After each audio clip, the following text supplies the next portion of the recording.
Building a six-figure business is no easy task, and today I wanted to shine a light on some key insights that have allowed me to unplug from the traditional path and genuinely build a life by design rather than default. Yeah. Nigga that got spoiled off these fucking PJs. It's not like I'm too good at fly commercial. That shit just, it's a hassle at this point, you know what I mean? At 100 degrees, I freeze the temp. Got my grip and I never proceed to slip. Feel the weight like I just had my Caesar clip. Got a family to feed, I squeeze the clip. Walk in front of the judge and plead the fifth. I'm a legend, but it ain't no need for myth. Better get you a visa, he's a trip.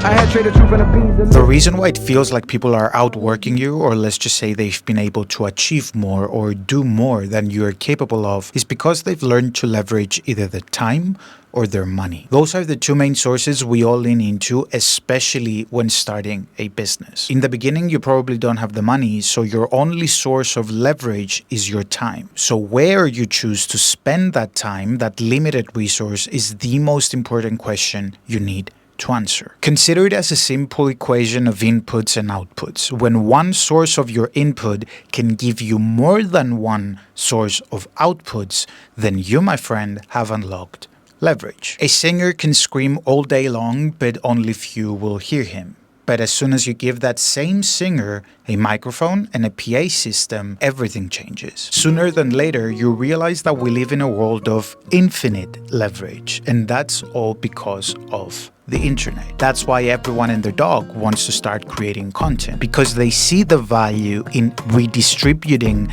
that same effort into millions of people rather than just a single small group of people. The man them too inconsiderate, 5-star hotel smoking cigarette, mixing codeine up with a Finnegan. She got thick but she wanna get thin again, drinking apple cider vinegar, wearing skim cause she wanna be Kim and them. Alright, I know they are bad, stop acting innocent. We ain't got generational wealth, it's only a year that I've had these millions.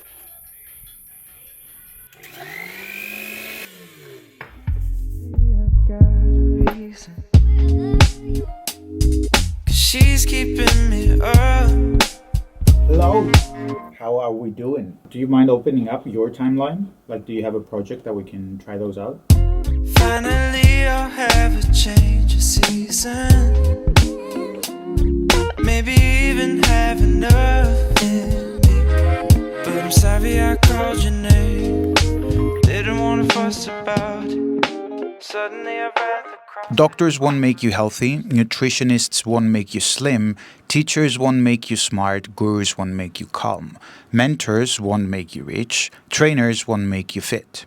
Ultimately, you have to take responsibility. That's a quote from Naval Ravikant. And this quote encapsulates the second key insight that I wanted to talk about, which is you have to take responsibility. More often than not, and what I've seen through the people that I've worked with, and in general with the people that I talk to, when it comes to content and when it comes to building a life by design rather than default, the first step is arguably the hardest one to make, and the one that most people never do, which is simply to start. Most successful people and creators in this case will tell you that nothing happens for a long period of time and then everything happens.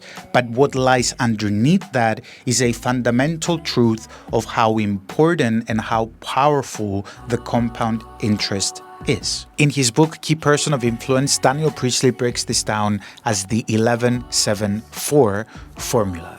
Now, what this formula has enabled us to do, and let me use a big word here so you know that I'm legit, is quantify consistency. Everyone preaches about it, everyone tells you to be consistent, but why? Because in order for people to know, like, and trust you, or in other words, buy from you, they need to have, on average, 11 touch points with you and your brand, 7 hours worth of content in 4 different platforms. Now, is that a lot of content?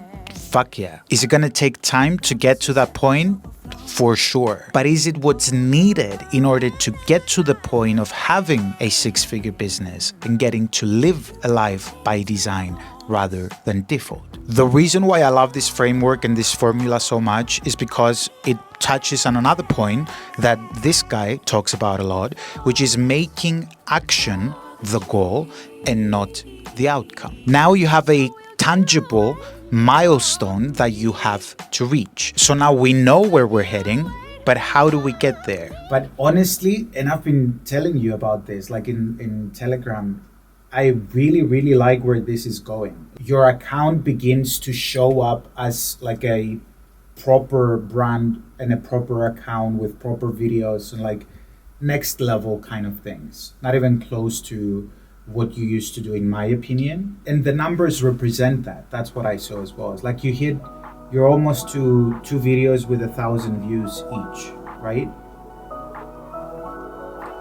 There you go.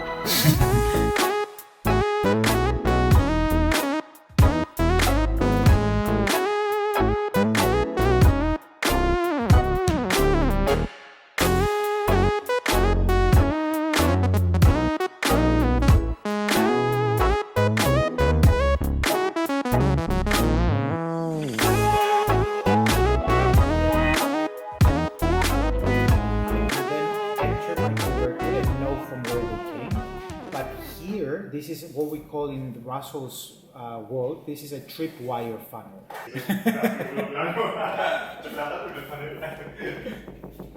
Hello.